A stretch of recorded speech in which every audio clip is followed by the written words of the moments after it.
हम लोगों को देखने को मिल चुका है निफ्टी में, और निफ्टी जो ऑल टाइम हाई के करीब आ चुका है, उसके बाद मार्केट में किस तरीके का मोमेंटम देखने को मिलेगा। और आने वाले वीक में कुछ भी बड़ा फंडामेंटल ट्रिगर हम लोगों के लिए पेंडिंग नहीं है, तो इसका मतलब मार्केट डेटा ड्रिवन मोमेंटम दिखाएगा। इस डेटा ड्रिवन मोमेंटम में आपको कौन से पॉइंट के ऊपर फोकस करना है, स्टेप बाय स्टेप हम लोग सीखने की कोशिश करेंगे। सबसे पहला फोकस हम लोगों को प्राइस एक्शन के ऊपर करना पड़ेगा। सेकंड फोकस हम लोगों को ओपन इंटरेस्ट का डेटा और एफआईआई का डेटा है उसके ऊपर ही फोकस करना पड़ेगा। जब भी मार्केट में फंडामेंटल न्यूज़ या ट्रिगर कोई पेंडिंग रहता है, तो उस केस में इस डेटा के साथ साथ फंडामेंटल कंसेप्ट के ऊपर भी ध्यान देना बढ़ता है। लेकिन जब भी फंडामेंटल ट्रिगर एब्सेंट रहता है, तो हम लोग प्योरली इसको फॉलो कर सकते हैं। अभी price action point of view से पहले समझने की कोशिश करते हैं। मार्केट ने एक अपसाइड ट्रायंगल पैटर्न यहाँ पर बनाया हुआ है। इस अपसाइड ट्रायंगल पैटर्न में अगर आप देखोगे तो market series of higher lows लगाते जा रहा था, और यहाँ पर एक रेजिस्टेंस लेवल के करीब आने के बाद कंसोलिडेशन के बाद ब्रेकआउट हम लोगों को दिया हुआ है। तो सबसे पहला टारगेट हम लोग किस तरीके से इसको कैलकुलेट कर सकते हैं। यहाँ पर दो पैटर्न बन चुके हैं। जो लोगों का टेक्निकल एनालिसिस का अच्छा स्टडी रहेगा, वो लोगों को समझ में आ जाएगा कि किस तरीके से इसको रीड करना है। मार्केट ने एक अच्छा खासा अपसाइड मोमेंटम 3 दिन बनाया, और फिर उसके बाद रेंज बाउंड पैटर्न बनाया हुआ है। तो यहाँ पर फ्लैग विद द पोल का पैटर्न बन चुका है, और फिर उसके बाद एक ब्रेकआउट दे दिया है।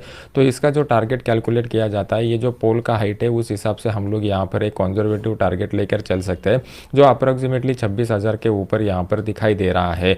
नेक्स्ट इंपॉर्टेंट बात, यहाँ पर जो ब्रॉडर पॉइंट ऑफ व्यू में जो हम लोगों को ट्रायंगल पैटर्न का ब्रेकआउट देखने को मिल चुका है। ट्रायंगल पैटर्न का कैलकुलेट करने के लिए इस ट्रायंगल पैटर्न के हाइट को कैलकुलेट किया जाता है, और फिर उसके बाद यहाँ पर ब्रेकआउट से उतना लंबा डिस्टेंस कैलकुलेट किया जाता है। लेकिन ये शॉर्ट टर्म के लिए नहीं होता, ये थोड़ा सा long term point of view से हो जाता है। तो यहाँ पर अचीव करने के लिए हम लोगों को टाइम लगेगा। अप्रोक्सीमेट कितना टाइम लगेगा, तो यहाँ पर जितने नंबर ऑफ कैंडल बन चुके हैं उसको डिवाइड बाई 3 कीजिए, और कितना आंसर आता है वीडियो को लाइक करके मुझे कमेंट सेक्शन में बता दीजिए। तो ये होगा price action point of prospective से मार्केट का डिस्कशन, एनालिसिस, प्रेडिक्शन। अभी ओपन इंटरेस्ट के डेटा को किस तरीके से स्टडी करना है, पहले उसको समझने की कोशिश करते हैं। ओपन इंटरेस्ट में हम लोगों को ये देखना है कि ऊपर की साइड में जो इंपॉर्टेंट रेजिस्टेंस लेवल है, वहाँ पर किस तरीके का ओपन इंटरेस्ट का डेटा कॉल की साइड में बना हुआ है। अगर उस लेवल के ऊपर जाकर मार्केट कुछ टाइम के लिए सस्टेन होता है, तो जिन्होंने भी यहाँ पर कॉल राइट किए रहेंगे वो लोग आसानी से यहाँ पर ट्रैप हो जाएंगे, और उनकी वजह से शॉर्ट कवरिंग का रैली हम लोगों को देखने को मिलेगा। तो उसको समझने के लिए हम लोग चलते हैं 15 मिनट चार्ट के ऊपर। 15 मिनट चार्ट में आपका अंडरस्टैंडिंग ज़्यादा क्लियर हो जाएगा।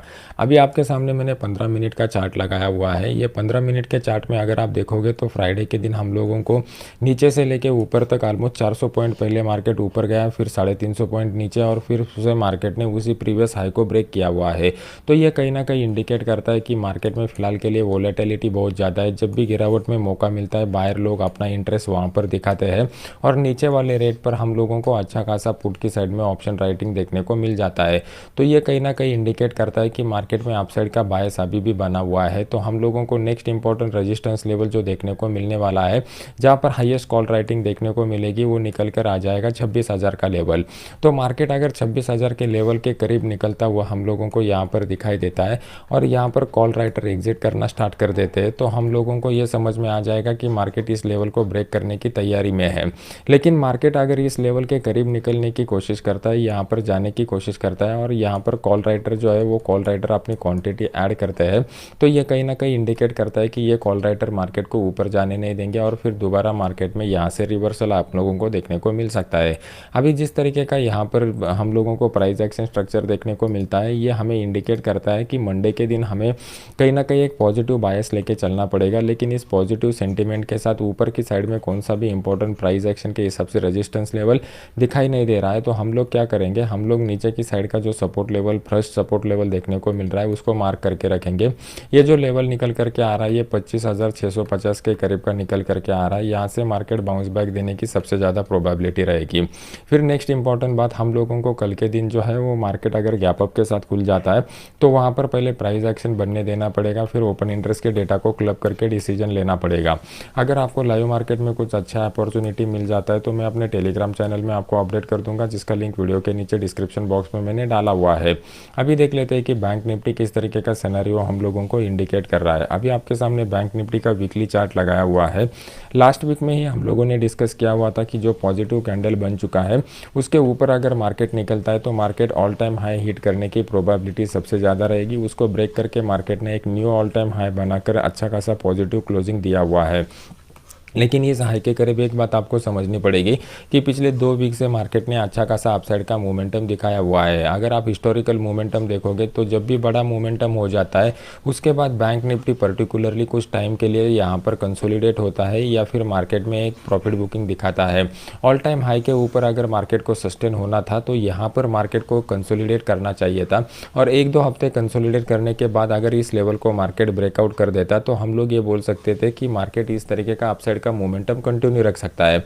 फॉर एग्जांपल अगर आप डेली चार्ट में निफ्टी में जाते हो तो निफ्टी में आपको क्लियर कट दिखाई देगा कि मार्केट जब ऑल टाइम हाई के करीब आ चुका था तो एक बड़े मोमेंटम के बाद मार्केट 6-7 दिन यहाँ पर जो था वो कंसोलिडेट हो चुका था, और फिर उसके बाद जो दमदार ब्रेकआउट हुआ वो सस्टेन होने की प्रोबेबिलिटी यहाँ पर बढ़ जाती है।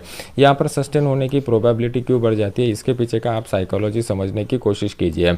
यहाँ पर लोग कन्फ्यूज थे, कन्फ्यूजन के माहौल में लोग अपने पोजिशन बनाने की कोशिश करते हैं और वो फंस जाते हैं, और जब दोबारा मार्केट इस लेवल को एक कॉन्फिडेंस के साथ ब्रेकआउट दे देता है तो यहाँ पर ट्रैप हुए लोग फिर दोबारा फ्रेश एंट्री मार्केट में लेते हैं। साइडलाइन पर बैठे हुए लोग अगर डेटा कंफर्मेशन मिल जाता है तो भी यहाँ पर इंटर हो जाते हैं।